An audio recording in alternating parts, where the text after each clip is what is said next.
Hi, Campbell's Corner guests. This is our Keurig coffee machine. You have the option of doing a K-cup or an actual pot for multiple guests.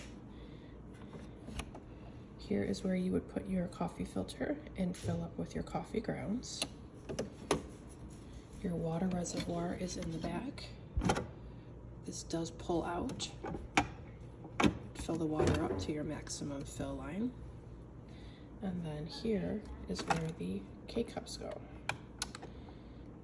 So to start your cup of coffee, you're going to press the power button. You'll see the lights come on. And you're going to press if you want the pot versus if you want 1 cup. Today I'm just going to do a K-cup, so I'm going to press my K-cup. Then you have to decide if you want 6, 8, 10, 12 ounces, and if you want it strong or not. I'm going to go with an 8. You can see here it says 8 ounces. I'm going to go ahead and hit the strong, and then you're just going to hit the middle button to start.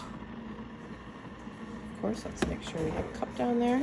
I haven't put my pot in yet. You can hear the units warming up, and it will start.